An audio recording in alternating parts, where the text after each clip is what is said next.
Ok, c'est parti. Alors, je suis malade. Ça fait longtemps que j'ai pas fait ça. On va essayer de faire au mieux. Donc, hier, j'ai fini un livre, un recueil de poésie. Et l'idée, c'est de un peu expliquer ce qui s'est passé parce que ça m'intéressera de pouvoir m'en souvenir. Donc, j'ai fini le premier jet du roman sur lequel je travaillais au cours de l'été. Voilà, j'en étais assez content de ce que je me souviens. J'ai pris quelques semaines loin de ça pour un peu laisser reposer. Euh, Puis, au moment de la rentrée, j'ai eu envie de travailler sur un peu comme une récréation avant de me remettre au roman, de travailler sur quelque chose où je partirais de la forme pour donner le fond, plutôt que de partir du fond et de trouver la forme, qui souvent est un roman. Voilà, j'ai toujours ce truc avec un roman qui suit vraiment les arcs narratifs, etc. Là, je voulais partir de la forme pour trouver le fond. Je lis mes petites notes. Voilà, mais je voulais faire ça un peu rapidement et après me remettre dans mon roman en oubliant comme à chaque fois, je sais pas comment je fais pour oublier systématiquement ça, mais en fait, il y a. Je suis désolé, je suis malade. Euh, En fait, c'est jamais facile, c'est jamais rapide, c'est jamais court, parce que il faut travailler les détails et c'est toujours une prise de tête infinie en fait. Dès qu'on commence vraiment à mettre la main dans les trucs précis, ça prend du temps, c'est compliqué, voilà. Et même sur un projet qui se voulait assez facile comme ça, j'ai quand même perdu beaucoup de points de vie parce que comme c'était assez dépouillé et assez simple, j'ai pu aller très loin dans les détails et voilà, compliqué quoi. Euh, donc, en quoi ça consiste? Euh, Ça part de ce bouquin-là. Ces petits musées, c'est un truc, je pense, assez connu des enfants qui ont grandi dans les années 90. Puis j'ai vu qu'il est encore en vente dans beaucoup de librairies. C'est un imagier avec des peintures plus ou moins célèbres, certaines très célèbres, d'autres moins. Et c'est marrant parce qu'il y a des mots qu'on n'a pas besoin de connaître quand on apprend la langue française. Je sais pas, il y a un chou rouge, euh, beaucoup d'animaux. Euh, Moi aussi, en fait, c'est quand même des mots. En fait, c'est des mots usuels, mais c'est pas des mots. C'est des mots usuels, mais qui ont une espèce de bizarrerie autour d'eux. C'est dur de mettre le doigt dessus. Des pommes de terre, un pont, euh, une plage, une pipe, un pigeon. Bon voilà, et c'est par ordre alphabétique. Bon voilà, donc ça fait longtemps que je veux faire quelque chose de ce livre-là. Je sais pas trop pourquoi.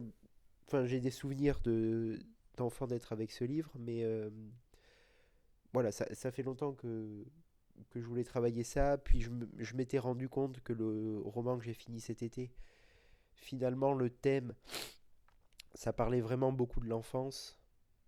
Et peut-être qu'il y a un truc inconscient qui s'est passé. Bon, voilà. Donc, je voulais travailler sur ça depuis un moment. J'avais quelques idées.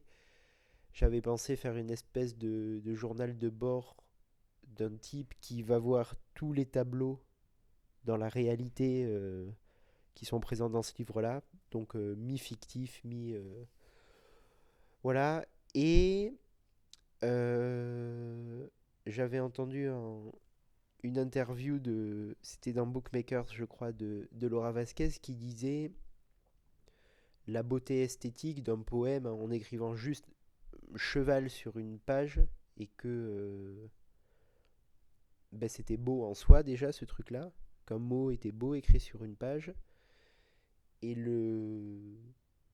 l'intervieweur de répondre en fait que le but c'était de donner un contexte suffisant au recueil pour que le lecteur accepte de lire un poème avec c'est mon Pomodoro qui sonne, de lire un poème avec uniquement ce mot-là. Il fallait donner un contexte suffisant pour que ce soit plaisant pour le lecteur et compréhensible pour le lecteur.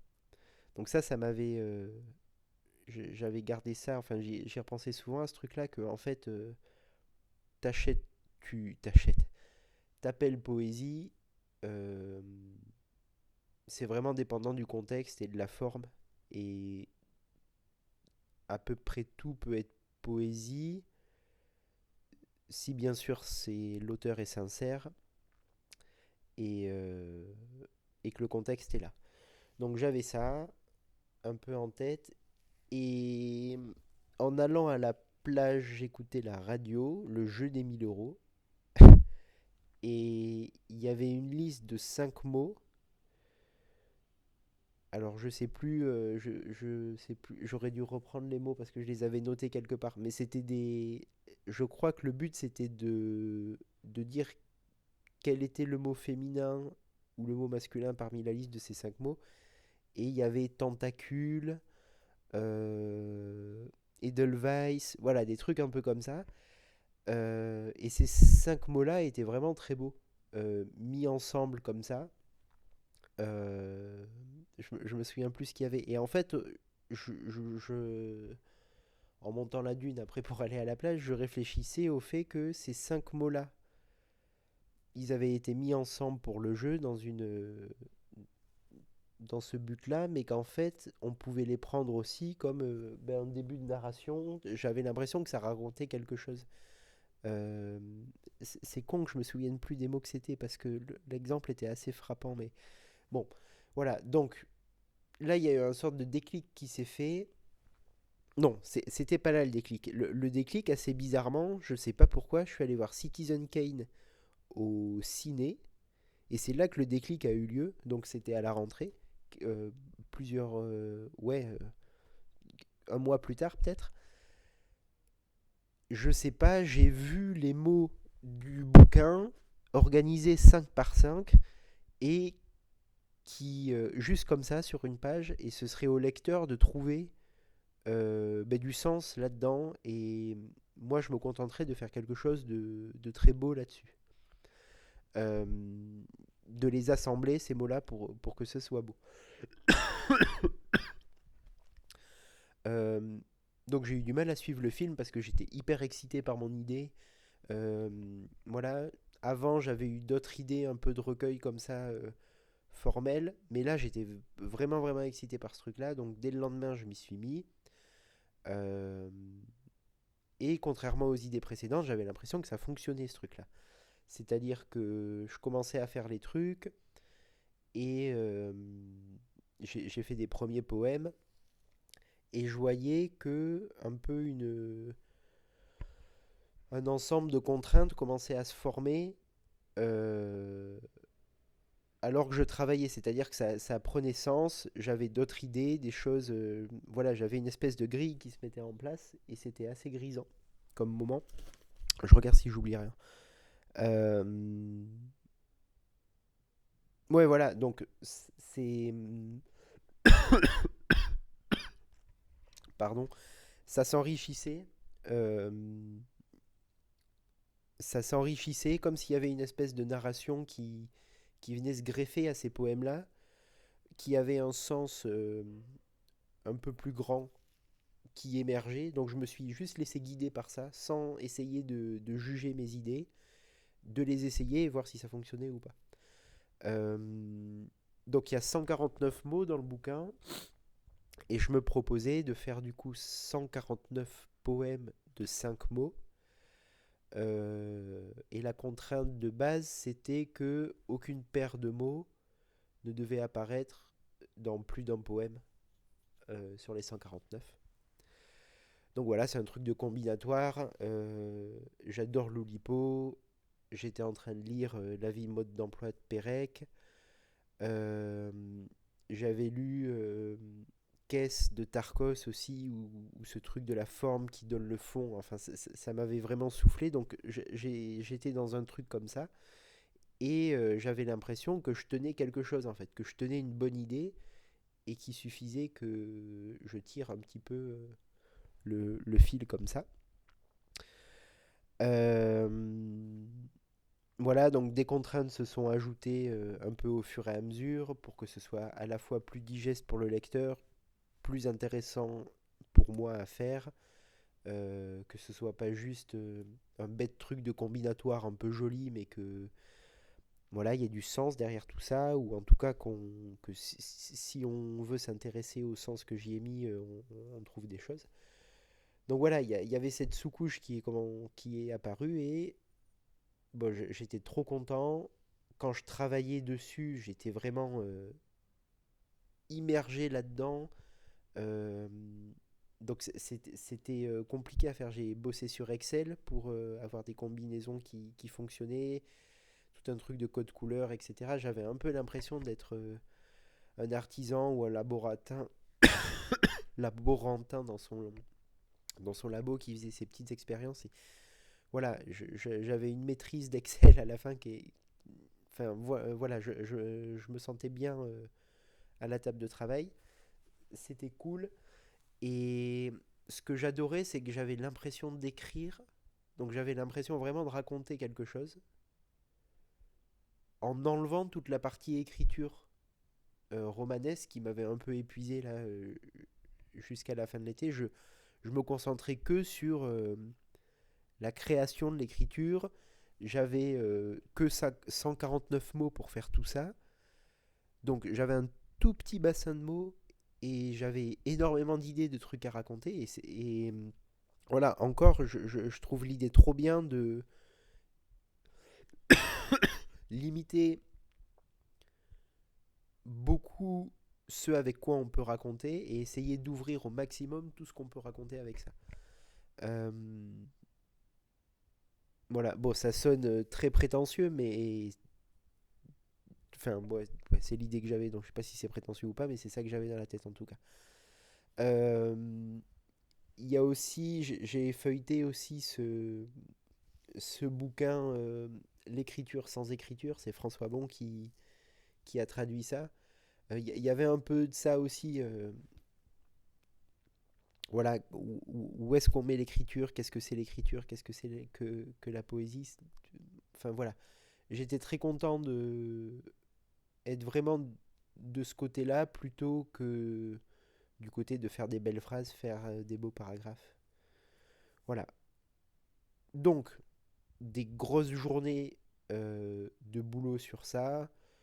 Euh, Pas mal de découragement aussi parce que bon, bah, ces trucs de combinatoire, on se retrouve vite en fait dans des impasses de ah ben tel mot j'ai plus le droit de l'utiliser parce que machin, mais si je change lui, je peux l'utiliser là, mais par contre, voilà.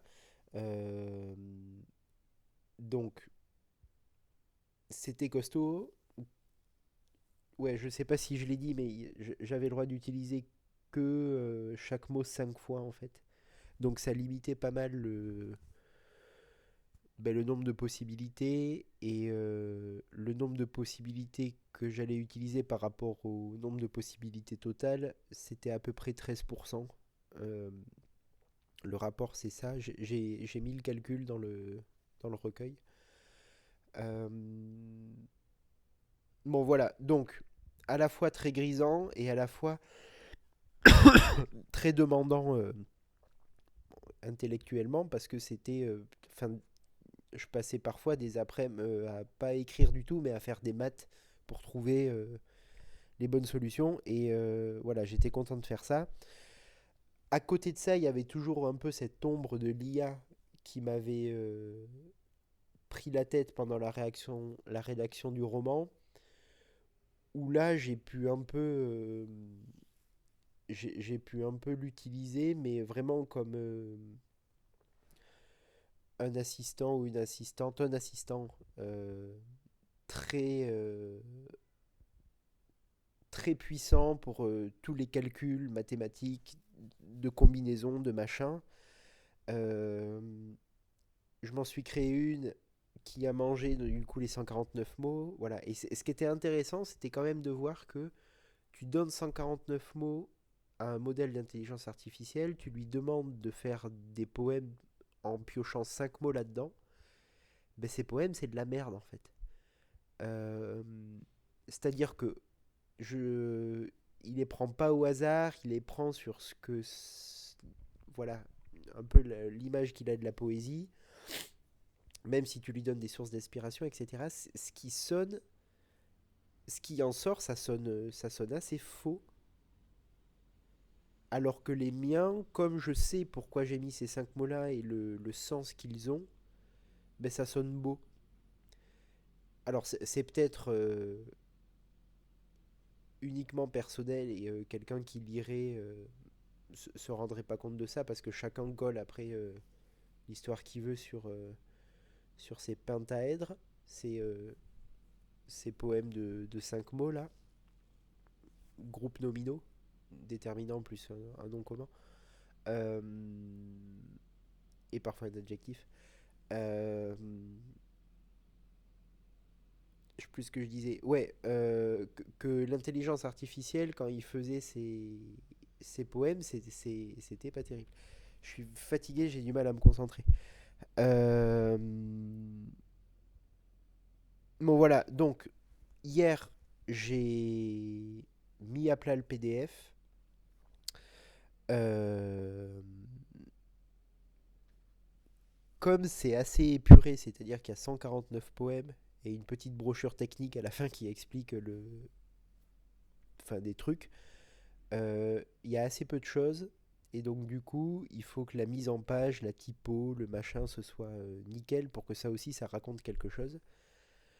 Donc il me reste encore, je dis que j'ai fini, mais il me reste encore des détails. J'ai l'impression que ça va aller, que quand même le gros du boulot est fait, mais voilà, j'ai commencé par dire ça tout à l'heure, c'est jamais facile en fait, il y a toujours des problèmes partout, tout le temps.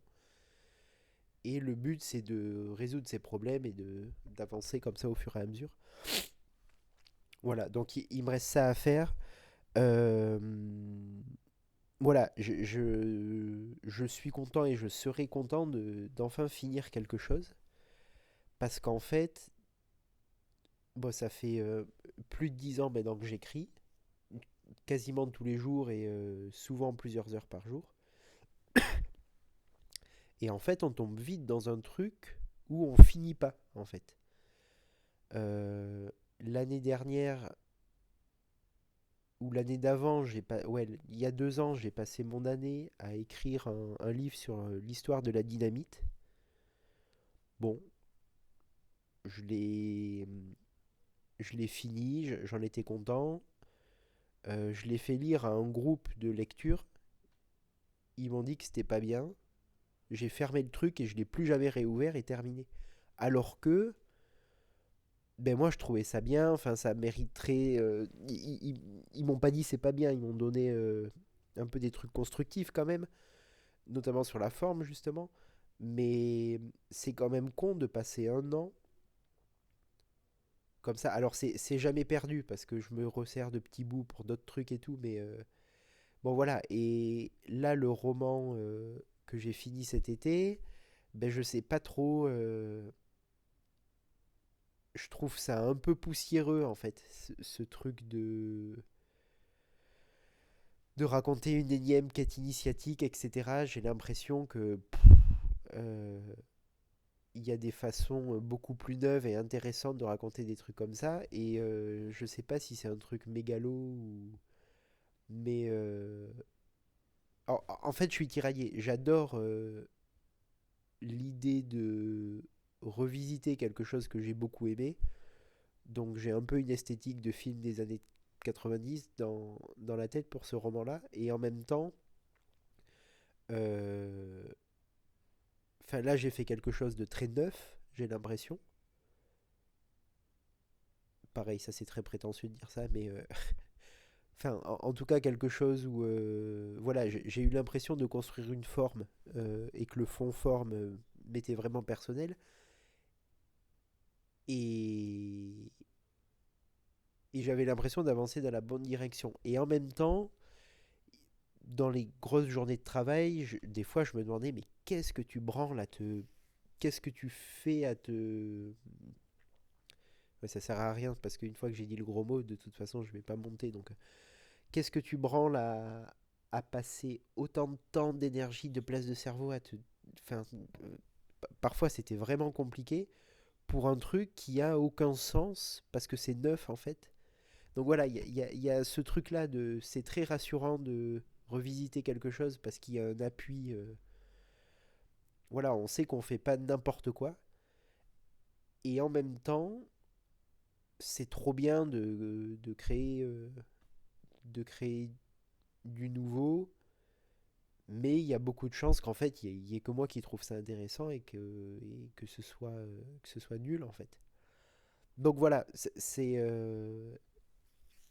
un peu cette balance-là. Euh, J'allais dire un autre truc, mais j'ai oublié. Ouais. Euh, bon, voilà. Donc, je vais bien fignoler ce truc-là. Après, je vais surtout soigner l'envoi aux maisons d'édition. Ça y est, je me souviens ce que je voulais dire. C'est que j'ai reçu un mail positif pour un recueil de poésie, celui que j'avais écrit à San Francisco. Donc, ils ont bien aimé. Et ça va passer en deuxième comité de lecture, le recueil. Donc, je sais pas trop ce que ça veut dire, mais en fait, c'était la première fois depuis que j'écris vraiment, pas tout à fait, mais quasiment la première fois, où on me dit que ce que je fais, ça a une valeur. C'est-à-dire que c'est pas nul à chier et inintéressant et que voilà. Là, c'est une maison d'édition de poésie qui me dit que mon recueil, en me disant qu'ils ont apprécié, ben, ils me disent que c'est de la poésie aussi. Même si ensuite ça va pas plus loin, ça m'a enlevé d'un poids énorme ce truc-là. Et je pense que ça m'a donné confiance aussi euh, à continuer à faire ce truc-là que j'avais commencé avant de recevoir le mail. J'aurais peut-être arrêté parce que, bon ben voilà, c'est toujours pareil. Je crois beaucoup à la sincérité dans ce truc-là. Si t'es pas sincère, ça sert vraiment à rien de faire ça. Donc sincèrement, je trouvais ça chouette. Mais c'est pas parce que toi, ça... Enfin ouais, c'est compliqué. Je me dis que si moi ça me touche, il y a de grandes chances que ça touche d'autres gens aussi. Mais en fait, je sais pas si c'est vrai, c'est parce que si j'ai envie de croire que c'est vrai. Voilà. Au moins une personne. Si moi je trouve ça intéressant, je suis pas assez unique pour que ça intéresse personne d'autre. Bon, donc pour la suite, bien finir ce truc-là, soigner l'envoi aux maisons d'édition. Donc ça aussi, c'est un truc. Je passe énormément de temps à écrire et je passe très très peu de temps à envoyer mes manuscrits. Et après, je me plains de ne pas être édité. Voilà, et je suis content de le dire aussi clairement que ça, parce que, voilà, pour être édité, il faut envoyer ses manuscrits, et si tu le fais pas, ils vont pas venir là sonner et me dire alors, qu'est-ce que vous avez de neuf aujourd'hui. Voilà. Donc là, il faut vraiment que je passe du temps à peaufiner ce truc-là, à envoyer aux maisons qui m'intéressent, mais quand même un peu élargir et chercher d'autres trucs, et voilà. Parce que ben, ça va pas tomber du ciel, ce truc-là. Euh, et ensuite se posera la question, est-ce que je me remets au roman ou est-ce que je reprends le thème du roman et j'essaye d'en faire autre chose. J'ai une autre idée de forme en fait qui, pareil, c'est dans ma tête depuis longtemps. Ça pourrait contenir pas mal de trucs qui m'intéressent en même temps. Euh, Dans l'écriture, j'ai l'impression que ce serait moins compliqué que un roman avec des grands paragraphes, mais c'est toujours ce biais de... Avant de le faire, on a l'impression que c'est facile. Bon voilà, donc euh, j'ai envie de travailler sur ça. Il faut que je mette à jour aussi mon site internet pour la nouvelle année. Mais je suis très content d'avoir fini ce truc. Et je suis content d'avoir enregistré cette vidéo. Ça rend un peu le processus plus clair. Même pour le justifier devant les maisons. C'était aussi pour ça que je voulais le faire. Pour voir, en parlant, ce que je disais. Est-ce que j'oublie des choses? Euh, Non, voilà, c'est ça. Donc, ben, très bien, j'aurais pu en lire un, mais je vais pas le faire parce que j'ai pas imprimé le truc. Voilà, je sais pas si je vais refaire des vidéos bientôt. Ça m'a pas trop manqué. Euh, je voulais en faire quand j'écrivais un peu le roman, mais non, ça a couplé lent, donc voilà, j'en ferai quand j'aurai des choses à dire. Allez, bisous, ciao.